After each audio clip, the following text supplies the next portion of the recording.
그래서 이렇게 지식이 없는 제사, 지식이 없는 예배는 우상 숭배에 불과할 뿐입니다.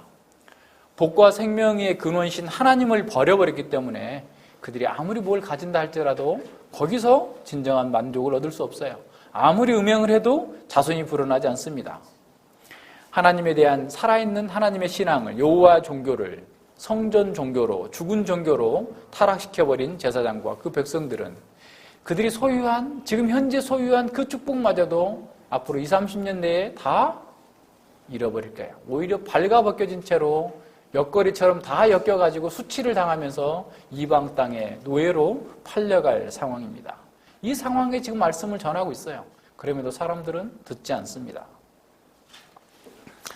풍요와 번영에 대한 열망이 가득한 우리 시대의 교회를 한번 생각해 봅시다. 그런 교회에서 인기 있는 강사는 목사가 아니에요. 누구겠어요? 세상에서 성공한 유명한 연예인, 세상에서 성공한 기업가, 이런 사람들이 오히려 교회 내에서 인기 강사, 유명 인사들입니다. 그들의 간증은 어떻게 해서 성공했다, 어떻게 해서 복받았다 라고 하는 것들을 늘 보는 거죠. 사람들이 그런 사람들에 대해서 열광하는 것은 자신들이 그런 세상의 풍요와 번영을 섬기고 있다는 것의 또 다른 증거예요. 자신들의 성공에서 안정과 평화를 사람들이 추구하지만 사실 그들의 내면 속에는 황량합니다. 아무것도 없어요. 이혼하죠. 온갖 간음하고 이상한 짓 하고 다니는 거예요. 하나님의 심판이 그들의 마음에 임했기 때문에 그들은 그 현재 아무리 많이 성공했어도 그것 가지고 행복해하지 못합니다. 그래서 허탄한 삶에 굴복하게 되는 거예요. 많은 육신적인 대형교회 목사들이 실족하는 이유, 간음하는 이유가 뭐냐면 그걸 만족이 안 돼요. 하나님 안에서의 그 하나님의 부유하심을 맛보지 못하기 때문에 세상의 그런 허접한 것들 가지고 결코 만족을 못하기 때문에 그런 극단적인 죄로 빠져들을 수밖에 없게 되는 거예요. 하나님을 인정하지 않는 곳에서의 번영과 축복은 그 축복이 아닙니다. 오히려 저주예요. 세상에서 성공을 얻는다 할지라도 그것은 그 자신을 하나님께로부터 분리시키는 상황으로 나아가게 됩니다. 이럼에도 불구하고 많은 사람들이 아직도 이런 사람들을 추종하고 있어요. 수많은 사람들이 아주 모닥불에, 피워진 모닥불에 하루살이가 날려드는 것처럼 그렇게 날아가고 있습니다. 많은 사람들이 계속 몰려와요. 계속 그런 교회에는. 그런 결과로 11절과 15절에 보면 만연한 혼합주의에 빠진 그 예배를 고발하고 있습니다. 하나님의 말씀을 맡은 자들이 자신의 의무를 태만히 할 때 그 결과는 아주 치명적으로 나타납니다. 자기 번영에만 관심을 보이는 제사장들에게서 보고 배울 수 있는 건 다 뭐겠어요? 그저 무슨 방법으로든 성공만 하면 된다, 이런 거 아니겠어요? 하나님의 말씀을 바르게 가르침받지 못한 사람들 속에는 사실은 당연히 세상을 우상으로 섬기고 세상의 번영을 섬기는 우상 숭배에 빠져나가는 것은 너무나 당연한 귀결이죠. 그래서 말씀이 없는, 하나님의 지식이 없는, 하나님을 아는 지식이 없는 이스라엘은 가나안 종교와 바알 종교, 여호와의 신앙을 구별하지도 못해요. 완전히 혼합주의예요. 혼합주의에 빠져 있어요. 그러니까 앉아서 여기 와가지고 예배는 드리고 있지만 그 마음은 세상을 섬기고 있고 바알을 섬기고 있는데도 자기는 하나님을 섬기고 있다라고 생각하는 거죠. 그러니까 바알과 하나님을 동일시함으로써 가나안의 풍요제의를 여호와의 종교로 받아들이고 있는 겁니다. 이러한 혼합주의에 빠져 있는 사람들을 향하여서 하나님께서 심판을 선포하시는 거예요. 11절 이하에 보면 음행과 묵은 포도주와 새 포도주가 마음을 빼앗는다. 단순히 그냥 축제에서 술 많이 먹는 걸 얘기하고 있는 게 아니에요. 바알화된 여호와의 제사 가운데에서 포도주의 축복을 즐기는 그러한 고발을, 그러한 축제를 고발하고 있는 거예요. 세상의 번영을 갈망하는 이스라엘은 생명의 근원이신 하나님을 잊어버리고 또 하나님을 섬기면서도 바알처럼 우상처럼 섬기고 있는 그 상태를 보여주고 있는 겁니다. 포도주에 취해서 땅의 축복을 갈망하면서 마음의 판단 능력까지 상실해버린 거예요. 마음의 지정의가 온전히 바른 판단을 하고 의지적인 행동을 통해서 하나님께서 원하시는 것을 해나가야 되는데 이들은 세상의 풍속, 세상의 풍요, 번영에 마음을 빼앗긴 나머지 삶의 방향 감각을 상실해버렸음을 보여주는 겁니다. 그들은 하나님과 바알을 구별하지 못하고 누가 역사의 주관자인지도 분별하지 못하는 상황까지 가게 된 겁니다. 이스라엘은 율법을 통해서 하나님의 뜻을 알고 어떤 어려움이 있다고 한다면 그들은 하나님께 나아가서 기도할 수 있는 그런 특권이 있어요. 성전을 향하여서 기도만 해도 하나님께 들어주시겠다고 약속하셨어요. 그런데 이들이 하고 있는 짓이 뭡니까? 12절에 보세요. 나무를 향하여 묻고 막대기는 저희에게 구하고 이렇게 얘기하고 있어요. 나무와 막대기에게 신탁을 구해요. 이런 상황까지 갔어요. 네, 우리말 번역에 빠졌는데 그들의 막대기, 그들의 나무예요. 그러니까 그들의 나무, 그것한테 묻는 거예요. 그것이 신이라는 거예요. 이게 얼마나 웃기는 겁니까? 이 사람들을 조롱하고 있는 거예요, 하나님께서. 나무 막대기에다가 신이라고 하는 권위를 부여해놓고 거기서 어떤 자신들의 어떤 삶의 어려움을 극복해 줄 수 있을 거다라고 생각을 하고 있는 거죠. 하나님 대신에, 생명의 하나님 대신에 생명이 없는 나무에다가 금 입혀놓고 뭐 입혀놓고 거기다가 묻고 거기서 어떻게 해야 될까요? 하고 있는 이런 어리석은 상태를 보여주는 거예요. 이거 아마도 아세라상이나 뭐 드라빔이나 등등의 많은 그런 신목이라고 해요. 신목. 그 이스라엘 나라의 상수리 나무가 굉장히 잎사귀도 풍성하고 산 높은 곳에 많이 있어서 늘 보면 우상숭배를 상수리 나무 밑에서 합니다. 물론 꼭 우상숭배뿐만 아니라 드보라가 통치를 할 때도 이렇게 상수리 나무 밑에서 이렇게 하기도 하는데, 상수리 나무가 신이라고 하는 엘이라고 하는 그 동사의 여성형인 엘라예요. 똑같아요, 발음이. 그러니까 엘라라고 하는 그 상수리 나무 이름과 하나님이라는 이름이 동일해. 그러니까 거기서 그 나무 가지를 흔들어 가지고 입이 떨어지는 걸 보고 점을 친다든가 등등의 온갖 우상숭배 잔을 만들어 놓고 그것이 마치 신목이라고 생각해요. 그 신성이 있는, 신기가 있는 나무다고 그래서 거기서 점치고 하는 이런 짓들을 지금 하고 있음을 풍자하고 있는 거예요. 그러니까 하나님의 백성이 살아계신 하나님께 물어야 되는데 죽은 막대기에게 묻고 있는 이런 상황입니다. 웃기는 거죠. 그러니까 돈만 아는 제사장들 밑에서 아무것도 배운 것이 없는 이스라엘 백성들은 계속해서 엉뚱한 짓을 하는 거예요. 그러니까 여호와의 이름으로 우상을 섬기고 헛된 짓을 하고 있는 이런 상황을 보여주고 있습니다. 그들이 음란한 마음에 미혹됐다라고 했는데 이 음란한 영으로 번역하는 게 좋아요. 음란한 영으로, 다시 말하면 혼합주의에 물들어서 풍요와 번영을 위해서라면 무엇이든지 가리지 않는 그런 사회적 풍토, 전체적인 분위기를 얘기하고 있는 거예요. 음란의 분위기가 사회에 가득 차 있다라는 거예요. 하나님의 율법을 잊어버리고 살아있는 신앙을 죽은 제사의 종교로 변질시킨 그 결과로 사람들은 거리낌 없이 우상 숭배에 빠져드는 거죠. 지식이 없기 때문에 백성들은 우상이 무엇인지 그냥 그렇게 하면 안 되는지 어쩐지도 모르고 그냥 빠져드는 거예요. 제사장들의 부패가 백성들을 정말 하나님께로 인도하고 하나님의 보호를 받도록 해야 되는데 오히려 완전히 하나님을 떠나서 온갖 혼합주의의 음탕한 우상의 영에 사로잡히는 상황에 빠지게 된 겁니다. 13절에 보면 사람들은 더 높은 곳에 산에만 가서 무조건 제사 드리는 거죠. 그러니까 일반적인 그 세상 종교에서는 높은 곳이 하늘과 가까우니까 그곳에 가면 더 기도를 잘 들어줄 거다 라고 하는 생각을 하는 것처럼 이스라엘 백성들도 그와 같은 생각을 하는 거예요. 그래서 풍요와 다산을 상징하는 그런 나무 밑에 가가지고 나무 잎사귀가 많으면 풍요로울 거다 라고 해가지고 거기 가서 제사하고 희생제물을 드리고 기도하고 있는 이런 상황입니다. 그러니까 이러한 혼합주의가 이스라엘 속에 아주 그냥 만연해 있는 상태가 됐고 오히려 제사장들마저도 이런 바알 제의와 여호와의 제의를 구별하지 못하는 상황까지 돼버리는 이런 상황에 처해 있는 것이죠. 그들이 여호와의 이름으로 여호와를 부르면서 제사하고 기도했지만 실상은 바알을 숭배하고 있었던 겁니다. 이런 음란한 영에 중독된 사람들은 육체적인 간음으로 필연적으로 연결되게 돼 있어요. 영적인 간음은 하나님을 떠난 사람들이 결국 자기 추구해서 자기가 더 행복하고 자기가 만족하겠다라고 하는 것이잖아요. 그렇기 때문에 영적인 간음을 하는 사람, 다시 말해서 하나님께 대한 순결한 신앙을 갖고 있지 않는 사람들은 필연적으로 육체적인 간음으로 나가게 돼 있어요. 그러니까 흔히 뭐 요즘에도 어떤 그 목사를 징계하지 못해가지고 이제 뭐 서명까지 받고 막 이럴 정도로 우리 지금 교단이 뭐 엉망이 돼 있는 상황인데 그게 문제가 아니에요.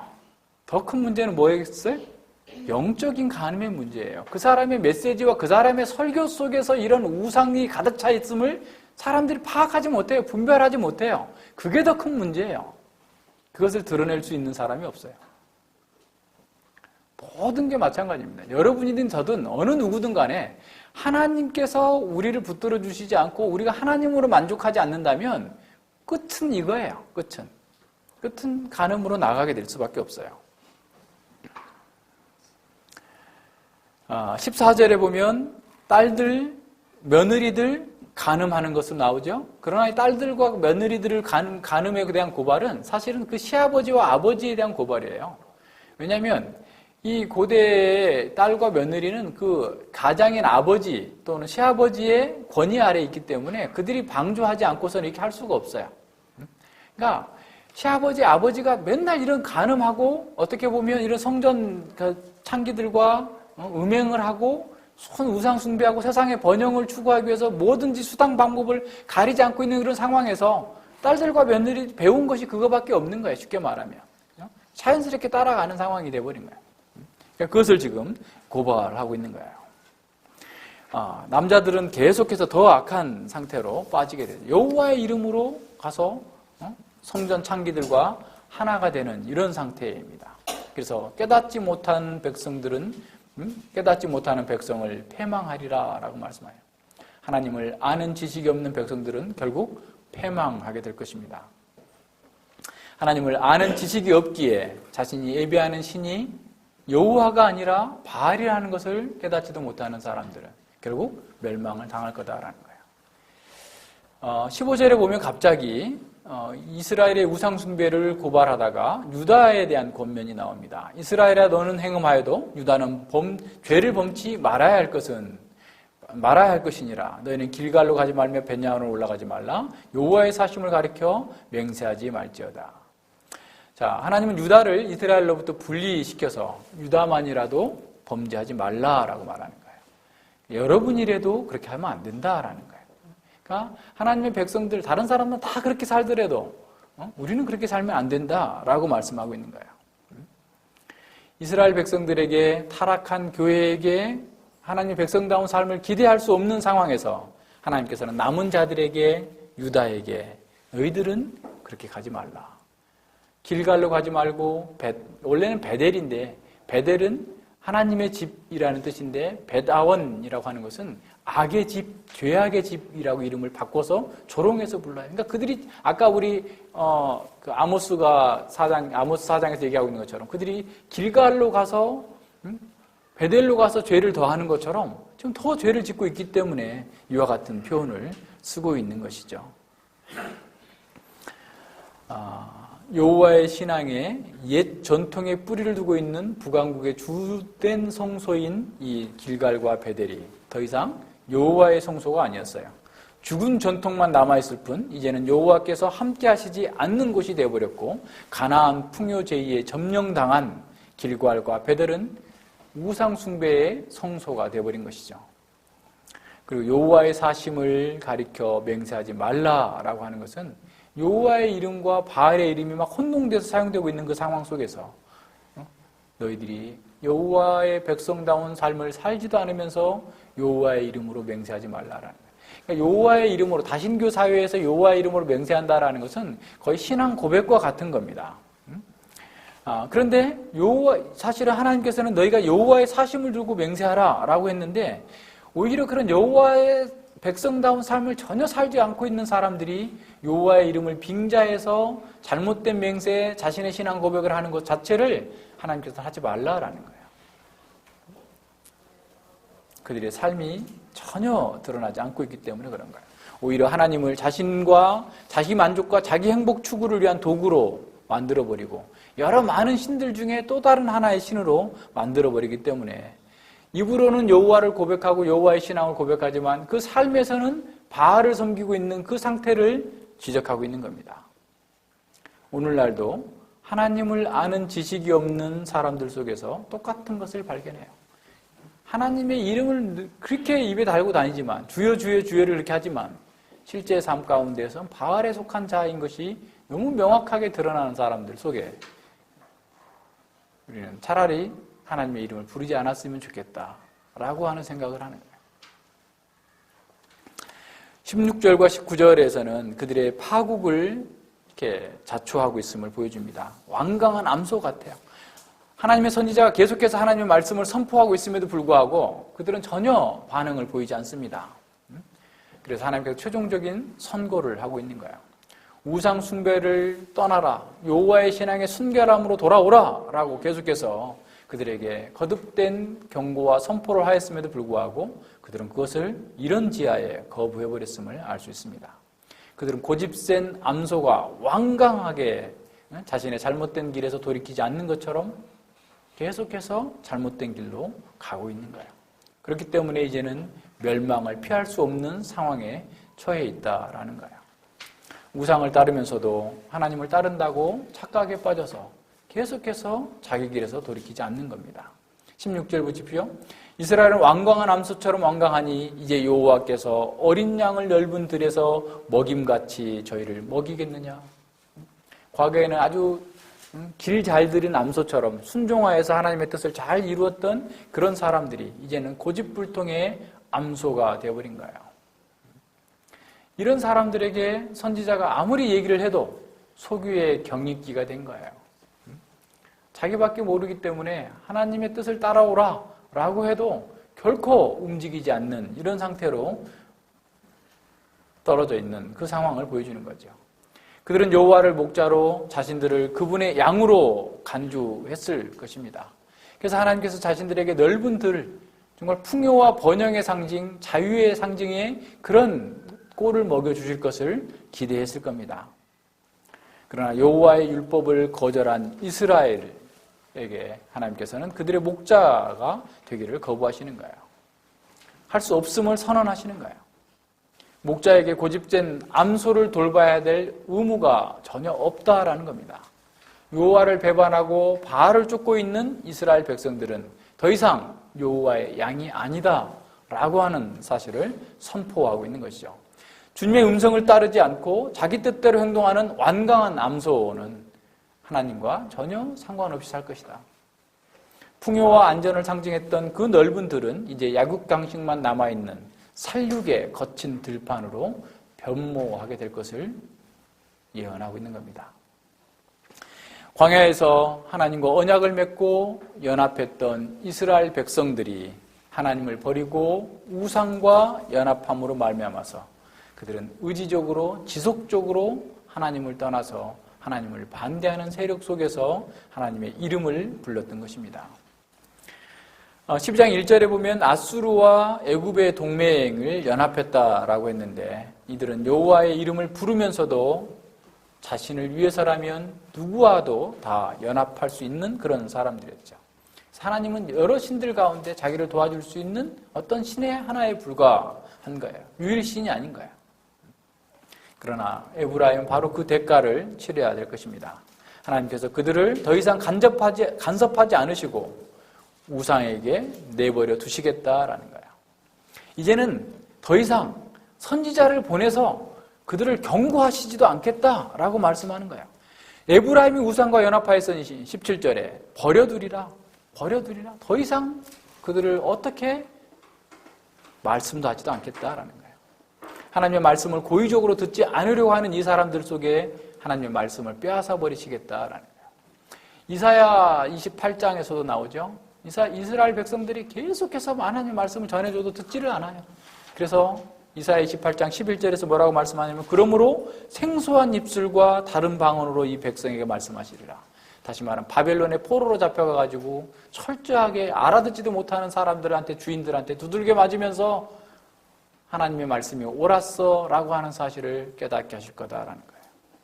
아모스 8장 11절에서도 아모스 선지자는 말씀을 계속해서 듣지 않고 거부하는 백성들에게 주 여호와께서 가라사대 보라 날이 이를 것이라 내가 기근을 땅에 보내리니 양식이 없어 주림이 아니며 물이 없어 가람이 아니요 여호와의 말씀을 듣지 못한 기갈이라.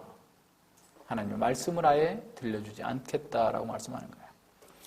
앞서 2장 6절과 7절에서 하나님께서는 그들에게 음행하고 있는 그 여인을 사랑해서 음행하러 가지 못하도록 가시던 굴로 담으로 막아서 그들을 회복하시겠다라고 했는데 계속해서 말씀을 듣지 않고 고집센 암소처럼 자기 길로 향하고 있는 이 사람들에게는 아예 하나님의 백성이라고 하는 주의 자체를 빼앗아 버리시겠다라는 거예요. 버려버리시겠다라는 거예요. 하나님께서 관심과 애정을 끊어버리시겠다라는 겁니다. 그래서 그들이 원하는 대로 살도록 내어버려 두시는 거죠. 생명의 하나님을 버리고 우상을 쫓는 이스라엘은 무지와 완고함 가운데 버려져서 허망한 삶을 살다가 고통스러운 결말을 맞이하게 될 것을 선언하고 있는 겁니다. 18절에 보면 그들은 풍요제의에 빠져서 제의적 음란이 만연한 실상을 고발하고 있죠. 그들은 우상의 제의에 참석해서 술과 음행을 즐기는 것이 아주 일상적인 것이 됐고, 제사를 핑계 삼아서 산당 그늘 아래서 술잔치를 벌이고 행음하며 수치스러운 쾌락을 즐겨 쓴 겁니다. 바알과 여호와를 구별하지 못하고 혼합주의에 빠져서 온갖 형국들을 마음껏 행한 거예요. 하나님 말씀을 노골적으로 무시하면서도 부끄러워할 줄 모르는 상황이 된 거죠. 오늘 우리 시대의 상황과 너무 흡사하지 않아요? 그러나 이렇게 음란에 빠진 자들을 하나님께서 광풍에 휩쓸려 가게 하시겠다라는 거예요. 19절 보세요. 바람이 그 날개로 저를 쌌나니 저희가 그 재물로 인하여 수치를 당하리라. 바람이 그들을 쌌다라는 거예요. 여기서 바람이라는 것은 앞서 12절에 나왔던 음란한 영과 동일한 같은 단어 루아흐예요. 같은 단어입니다. 음란의 바람에 미혹되어서 음란을 즐기고 있는 사람들을 음란의 바람에 사로잡혀서 날려가게 하실 거다라는 거예요. 자, 음란을 즐기는 그 행위 자체가 이미 그들은 죄이면서 동시에 심판이라는 사실을 우리에게 보여주고 있어요. 그러니까 12장 1절에서 에브라임의 대외적인 정책을 대외 정책을 책망하면서 이렇게 말씀하시죠. 에브라임은 바람을 먹으며 동풍을 따라가서 그들이 멸망하게 될 것을 선언하고 있어요. 그러니까 음란의 영에 사로잡혀서 삶의 방향을 잃고 헛된 짓을 몰입하고 있는, 헛된 짓에 빠져 있는 그 자체가 사실은 그들의 멸망의 징조인 거예요. 세상의 풍요를 쫓는 우상과 정치적 동맹을 통하여서 자신들의 안정과 행복을 보장하려고 했던 그 모든 것들이 바람을 쫓는 것과 같고 자기 파멸적인 행위였음이 드러나게 될 거다라는 겁니다. 본문에서 1차적인 문맥에서 이 바람은 아수르를 상징하는 거죠. 그리고 결국 그 음란한 바람, 스스로 파멸에 이르게 하는 음란의 영, 우상도 함께 얘기하고 있는 거예요. 우상에게 바쳤던 그들의 재물이 그들을 수치를 가져다 줄 거예요. 재물이 자신을 지켜줄 것이다 라고 생각했지만 그 재물 때문에 그들은 패망하게 될 겁니다. 폭풍이 불어서 한순간에 모든 것이 날아가 버리는 것처럼 그들은 졸지에 완전한 패망을 당하게 될 것입니다. 그들은 자신이 의지하던 우상들로 인해서 공격을 받고 포로가 되고 비참하게 끌려가게 될 거예요. 많은 사람들이 일시적인 성공으로 인해서 눈이 멀어져서 자신의 그 영원한 실상을, 영적인 실상을 보지 못하게 되는 거예요. 자기 눈앞에 멸망이 와 있음에도 불구하고 깨닫지 못하고 헛다는 것을 계속해서 추구하다가 홀연히 멸망에 처하게 됩니다. 이스라엘 백성들은 스스로 번영으로 인해서 교만해져서 완강한 암소처럼 어떤 선지자가 어떤 말을 해도 듣지 않다가 결국 한 번에 바람에 모든 것이 휩쓸려 나가버리는 비참한 상태를 겪게 되는 겁니다. 인간의 교만은 대단한 것처럼 보이지만 그 하루아침에 없어지는 거예요. 에스더서에서 보면 하만은 모르드게를 달려고 가장 높은 장대를 만들어 두었지만 며칠 지나지 않아서 그 장대에 자기가 달리게 되었죠. 다니엘서 5장의 벨사살 왕은 예루살렘 성전에서 가져온 기물을 가지고 술을 마시면서 멋지게 파티를 하려다가 벽에 쓴 그 글씨 하나로 그는 모든 것을 잃고 영원할 것 같은 바벨론 제국은 그날로써 막을 내리게 된 거예요. 사람들의 교만은 하나님께서 한 번 보낸 바람으로 다 끝낼 수 있음을 기억해야 됩니다. 이스라엘의 멸망은 결국 지도자들의 부패와 무능에서 시작되었습니다. 그들은 여호와의 신앙을 제사로 한정시키고 왜곡시켰어요. 그저 제사만 드린다면, 예배만 드린다면 하나님께서 복을 주실 것이다 라고 가르쳤죠. 그들이 어떤 죄를 짓더라도 제사만 드린다면 하나님께서는 다 용서하실 뿐만 아니라 축복해 주실 것이다 라고 가르쳤던 것이죠. 제사를 통해서 죄가 자동적으로 용서된다면 그것은 치명적인 두 가지 결과를 낳습니다. 첫 번째는 뭐냐면 죄의식이 약화를 가져오는 거죠. 죄가 죄라는 의식마저도 희미해지고 죄에 대해서 크게 신경 쓰지 않아도 돼요. 속죄 제물로 양 한 마리 정도 드리는 희생을 감수한다면 어떤 짓을 해도 상관없다라고 여기는 거죠. 죄에 대한 이런 무차별적 관용은 죄의 심각성을 인식하지 못하게 하는 거예요. 죄의 값은 사망이라는 사실을 기억하지 못하게 합니다. 죄를 멀리하고 율법에 신실하기 위해서 힘써 싸우는 것은 쓸데없는 낭비라고 얘기하고, 그것은 행위구원 아니야? 이렇게 얘기하는 거예요, 사람들이. 오늘 우리 시대에 그렇잖아요? 예배만 드리면, 헌금만 하면, 만사 오케이. 뭐 그렇게, 성화도 하나님께서 해주시는 거야. 뭐 그렇게 성화 하면서 그렇게 고통스럽게 뭐 살려고 그래. 하면서 그것도 은혜야. 가만히 있어도 된다는 거예요. 오늘 우리 시대의 경향이에요. 두 번째 봅시다. 죄 용서의 주체가 하나님이 아니라 제사를 드리는 자신이나 제사장에게로 옮겨가 버리는 거죠. 단지 제사만 드리면 용서와 축복이 자동적으로 주어진다면 성전과 제사장의 역할이 비정상적으로 확대되는 거예요. 그것 때문에. 만약에 제사장이 율법을 가르쳤다면 사람들은 제사장에게 이처럼 맹종하지 않아요. 그에게 큰 권위를 부여하지 않습니다. 잘 보세요. 우리가 레위기에서 여러 가지 규정들을 이렇게 가르쳐 주잖아요. 근데 그 많은 규정들을 가르쳐 주는데 다 제사장에게 속한 거예요. 그런데 일반 백성들이 왜 가르쳐요? 제사장이 이렇게 하는 것만 따라가라는 거예요. 무슨 말인지 알겠어요? 제사장의 역할, 제사장이 하는 일들을 일반 백성들에게 다 공개하는 거예요. 비밀스러운 게 아니에요. 제사장들이 하는 일인데 왜 백성들이 알아야 돼요?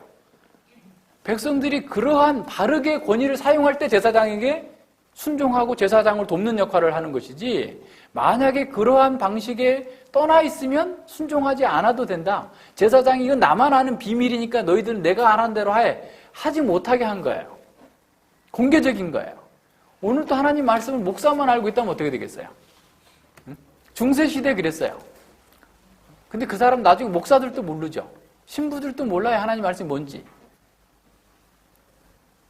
하나님의 말씀을 알아야 그 말씀에 따라서 합당하게 질서를 존중하고 서로 하나님의 뜻을 이루어가는 것이지, 모르면 이와 같은 상황이 되는 겁니다. 제사장은 자신에게 마치 죄 용서의 권한이 있는 것처럼, 자신만이 사죄와 축복을 줄 수 있는 그런 샤만인 것처럼, 주술사인 것처럼 그렇게 행동하게 된 거죠. 그래서 그들은 하나님의 자리에 앉아서 백성들을 오도하고 이용해 먹는 것입니다. 백성들이 지식이 없어야 자신들이 무슨 짓을 하더라도 하나님의 뜻인 것처럼 받아들일 수 있기 때문에 그런 거죠. 자신들의 말을 하나님의 말씀인 것처럼 속일 수 있으려면 백성들이 무지해야 되기 때문에 그래요. 오늘날 우리 시대의 교회와 같지 않아요? 사람들이 교회에 오래 다녔지만 하나님에 대해서, 인간에 대해서 전혀 알지 못해요. 역사에 대해서, 세상에 대해서 피상적으로 알아요. 세상처럼 똑같이 살고 있으면서도 그것이 기독교적인 삶이라고 생각을 하는 겁니다. 그렇게 교회를 오래 다녔어도 교회에 나오기 전이나 후나 삶의 방식이 똑같아요. 달라진 게 없어요. 추구하는 목표가, 인생의 목적이 세상과 동일해요. 세상 사람도 달라진 게 없어요. 그러면 그 사람에게 있어 구원은 뭐예요? 세상에서 잘 먹고 잘 사는 거예요. 그리고 혹시 모르니까 보험 드는 것처럼 지옥 가면 안 되니까 교회 나오는 거예요. 이런 식이 돼버린 거예요. 이것을 잘 아는 영특한 목사들은 사람들이 어떤 짓을 해도 하나님께서 죄를 용서해주고 회개 없이도, 네가 회개하지 않아도 너 있는 그대로 그 자체로 하나님께서 너를 사랑하신다라고 얘기하는 거예요. 사람들이 이렇게 값싼 은혜를 전하는 목사들에게 몰려가고 열광하는 거예요. 그래서 자기 정욕의 만족을 얻기 위해서 그러한 교회에 사람들이 많이 모이게 되는 겁니다. 세상의 풍요와 번영을 추구하는 사람들은 결국 음란의 영에 사로잡혀 있음이 얼마 가지 않아서 드러나게 될 것입니다. 그들의 번영과 성공은 축복처럼 보일지 모르지만 실상은 심판이 이미 진행되고 있음을 알아야 합니다. 왜냐하면 하나님께서는 우상과 연합한 자들을 버려두십니다. 그들의 당장의 성공은 기뻐할지 모르지만 그 성공으로 인해서 영원한 생명과 안정과 풍요에서는 멀어지게 됩니다. 이스라엘 백성들이 여호와는 나의 목자라고 노래를 불렀던 것처럼 오늘날 많은 사람들도 여호와는 나의 목자라고 주장합니다. 그러나 여호와를 나의 목자라고 부르는 것 자체가 그들을 넓은 들로 인도해 주실 것이라고 하는 보장이 없었어요. 예수님께서 이렇게 말씀하셨죠. 요한복음 10장 27절에서 내 양은 내 음성을 들으며 나는 저희를 알며 저희는 나를 따르리라. 예수님의 음성을 듣지 않는 사람, 예수님의 말씀을 따르지 않는 사람에게 예수님께서도 더 이상 그의 목자가 아니다라고 말씀하시는 겁니다. 여호와를 아는 지식이 없는 형식적인 신앙은 구원 없는 참된 신앙이 아닙니다. 형식적인 신앙은 경건의 모양은 있지만 경건의 능력, 경건의 실체를 부인하는 것이죠. 형식적인 신앙도 다양한 부류가 있습니다. 어떤 사람들은 교회 예배에 열심히 참석하죠. 그렇지만 하나님을 아는 지식이 없어요. 어떤 사람은 이론적으로 개혁신학도 하고 등등의 복음을 알고 좋아합니다. 그런데 그것이 전부예요. 그들에게 실천적인 경건의 능력은 없고 그 지식을 통하여서 하나님을 기쁘시게 하는 게 아니라 자기를 기쁘게 하고 다른 사람을 정죄하는 데 능한 사람들이에요. 그림 속에서 활활 타오르는 불이 우리를 따뜻하게 해줄 수 없는 것처럼 그와 같은 형식적인 신앙으로는 참된 평안과 안식을 얻을 수 없어요. 하나님과 진정한 관계가 없기 때문에 그런 거예요. 그래서 형식적인 신앙은 무익할 뿐만 아니라 해로운 것입니다. 그래서 우리는 죄를 두려워하고 피하듯이 형식적인 신앙을 경계하고 피해야 됩니다. 죄는 칼을 빼들고 우리를 치러오는 원수처럼 보이지만 이와 같은 형식적인 신앙은 미소를 지으면서 우리에게 힘든 짐을 덜어주려는 형제처럼 다가옵니다. 그러나 둘 다 목적은 한 가지예요. 우리의 영혼을 파멸로 이끄는 것입니다. 그 둘 중에 형식주의가 훨씬 더 위험하죠. 훨씬 더 파괴적인 겁니다. 형식적인 신앙은 우리의 마음을 굳어지게 하고 점점점 완악하게 만들어요. 세상을 섬기면서도 그것이 죄인지도 모르게 만드는 거죠. 그러나 형식적인 신앙이 위험하다고 해서 신앙에서 형식 자체가 필요 없다라고 말하는 것은 아닙니다. 우리는 극단에 치우치지 않도록 조심해야 돼요. 칼을 사용하는 사람이 잘못되기 때문에 칼이 필요 없어야 된다. 자동차가 사고 나기 때문에 자동차가 없어야 된다라고 말하는 사람은 어리석은 사람인 것처럼 교회에서 공예배에 참석하고 교회의 여러 가지 일들에 참여하는 그런 형식이 있어야 돼요. 우리 자신을 하나님께 전체로 헌상을 한다라고 했으면 헌상을 하는 그 대표로서의 형식으로서 헌금이 있어야 되는 거예요. 그냥 개혁교회니까 헌금 안 해도 되고 개혁교회니까 뭐 그냥 이렇게 대충 해도 되고 그런 게 아니에요. 헌금의 양도 정해진 건 없지만 자신의 전체를 대표할 수 있는 만큼이어야 돼요. 그래서 그것이 10분의 1이에요. 그러니까 신약교회에서 10분의 1을 명하고 있지는 않지만 우리 자신의 전체를 드릴 수 있는 것에 대표를 해야 돼요. 나를 대표할 수 있는 만큼이 돼야 된단 말이에요. 쉽게 말하면. 그런 의미에서 우리는 연보하는 거예요. 형편이 안 되면 덜 할 수도 있고 더 할 수도 있지만 어쨌든 우리를 대표한다라는 그 형식이 늘 있어야 된단 말이에요. 헌상에도. 모든 면에서 마찬가지예요. 자, 보세요. 그죠? 그러니까 성도의 교통에 참여해야 돼요. 모이기를 힘써야 돼요. 내일 또 우리 모여야 되는데 어떤 형식으로 빠지면 안 돼. 같이 모여야 돼. 네. 모이는 이런 형식들이 늘 같이 있어야 됩니다. 네. 보세요. 언약궤를 부주의하게 다뤘던 웃사는 죽었지만 언약궤를 합당하게 다루었던 오벳 에돔의 집은 복을 받았어요. 그래서 어떤 청교도 목사님이 이렇게 말씀하셨습니다. 형식적인 신앙이 전부인 사람은 유선자다. 그러니까 형식만 있는 사람은 유선자라는 거예요. 하지만 형식이 없는 자는 무신론자다라는 거예요. 형식이 우리를 구원하는 것은 아니지만 우리는 형식을 무시해서는 안 되는 겁니다. 자, 개혁교회는 성경 전체를 가르칩니다. 교회의 강단에서 인간의 부패성과 죄에 대해서 준엄하게 경고하고 고발합니다. 예배에 참석하면 만사형통이라고 말하지 않고 삶을 통해서 예배를 완성하라라고 요구합니다. 자기 추구가 아니라 하나님의 영광을 추구하고 자기 중심이 아니라 하나님 중심, 교회 중심적 삶을 살도록 요청합니다. 역사 전체를 조망하면서 현세의 물질적인 것, 현세적인 것, 그런 삶의 허구를 볼 수 있도록 보여줍니다. 자기를 위해 살라고 하는 것이 아니라 자기를 부정하고 주님을 위해 살도록 아주 강청하는 거죠. 호세아 시대에도 많은 선지자, 많은 제사장들이 활동했어요. 이스라엘 사람들이 선지자가 없어서, 제사장이 없어서 지식이 없었던 게 아닙니다. 당시 제사 제도와 종교는 얼마나 번영을 누렸습니까?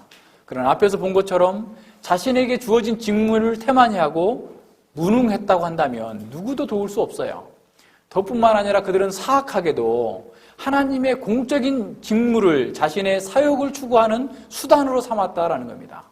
성경을 연구하지도 않고 성경을 가르치지도 않았어요. 그 결과 사람들은 무지에 빠져서 무지에서 벗어날 수 없는 상태가 된 거죠. 그런 사람들을 제사장들이 이용해서 자기 만족과 자기 권력을 추구하고 있는 이런 상태입니다. 오늘날도 목회자들이 하나님의 뜻이 아니라 자기 사람들을 만들어내고 하나님의 백성이 아니라 자기 백성을 만들고 자기 교인을 만들고자 하는데 혈안이 돼 있어요. 교인들이 듣고 싶어하는 얘기를 들려주는 거죠. 인간의 욕구를 충족시키기 주는 것이 마치 자신의 의무인 것처럼 사람들의 욕망을 충족시키기 위해서 성경을 인용하지만 그 성경 전체가 무엇을 의미하고 있는지를 가르치지 않는 거예요. 성경 공부를 통해서 하나님의 뜻을 알고 하나님의 말씀의 인도함을 받는 것이 진정한 신앙임에도 불구하고 어떤 목사들은 성경 공부는 할 필요 없고 그냥 예언받고 방언하고 환상을 보고 꿈꾸고 내 마음에서 이렇게 하나님께서 인도해 주셨다. 이러한 상태가 편만해요. 일부가 아니에요. 지금 너무나 많은 50% 이상의 교회들이 그런 짓들을 하고 있어요. 하나님의 말씀보다 꿈에서 봤다, 뭔가 마음에 감동을 주셨다, 보여주셨다, 온갖 얘기들이 난무하고 있어요. 아예 이제 예언자 학교까지 있어요. 이런 상황입니다. 점치는 학교가 있어요. 그런 목사들은 하나님의 말씀의 권위를 인용해서 자신의 권력을 세웁니다. 자신이 하나님의 자리에 앉아서 값싼 은혜를 남발합니다. 에레미야 선지자가 이상하다, 정말 이런 일이 어떻게 있느냐라고 하는 일들이 오늘 우리 시대에도 있어요. 2700년 전에 있었던 탄식이 지금도 있어요. 이 땅에 기괴하고 놀라운 일이 있도다. 선지자들은 거짓을 예언하며 제사장들은 자기 권력으로 다스리며 내 백성은 그것을 좋게 여기니 그 결국에는 너희가 어찌하려느냐. 에레미야는 놀랍고 기괴한 일이다. 너무너무 괴롭다라는 거예요. 저런 거짓자들이 전하는 것에 대해서는 막 환호하고 따르는 거예요. 너무 많은 거예요. 대다수가 그렇게 따르고 있는 거예요. 그런데 에레미야가 전하면 사람들은 자신에게 욕으로 생각하는 거예요. 저 나쁜 놈. 자기한테 욕한다고 생각하는 거예요. 우리가 인간에 대해서 죄인입니다. 그렇게 살면 안 됩니다. 말씀에 따라서 이렇게 살아야 됩니다라고 하면 욕으로 생각하고 오히려 잡아먹으려고 하는 이 상태가 에레미야는 너무나 괴롭고 괴이하다라는 거예요. 이런 일들이 오늘 우리에게도 있어요. 하나님의 사람에게 가장 큰 복과 영광은 하나님의 말씀을 받고 그 말씀을 따라 사는 거예요. 목사는 하나님의 말씀을 연구하고 그 말씀을 공적으로 선포하는 일에 전념하도록 부르심을 받았어요. 하나님의 부유하심을 먼저 맛보고 그 부유하심을 교회에 함께 누릴 수 있도록 최선을 다해서 일하는 것이 목사의 임무이고 그것이 목사의 영광이에요. 칼빈 선생님은 디도서 2장 15절을 설교하면서 이렇게 말씀합니다. 하나님의 말씀이 권위 있게 그리고 명령형으로 설교되는 것을 견딜 수 없어 하는 자들은 곧 다른 새로운 복음을 만들어내고야 말 것이다. 좋은 말만 듣고 싶어 하는 거죠. 왜냐하면 우리는 이곳, 디도서 2장 15절에서 언급된 것, 누구든지 이렇게 되어야 한다. 명령형이에요. 이쪽으로 가야 한다. 라고 하는 명령형이 주어지고 있다는 거예요. 이렇게 말하지 않고는 하나님의 백성들을 가르치기는 불가능하다는 말을 우리는 듣고 있기 때문에 그렇다는 거예요. 그러니까 부드러운 말만 해가지고 사람들이 안 바뀐다라는 거예요. 이렇게 때로는 강력하게 말하라. 앞서도 바울이 디모데 목사에게 조심 없이 말라, 강력하게 말하라 라고 했던 것처럼 그렇게 전해야만 하나님의 백성들에게 안전하다라는 거예요. 이사야 선지자들은 좋은 말만 해달라고 하는 사람들에 대해서 이렇게 고발하고 있어요. 그들이 선견자에게 이르기를 선견하지 말라. 선지자에게 우리에게 정직한 것을 보이지 말라.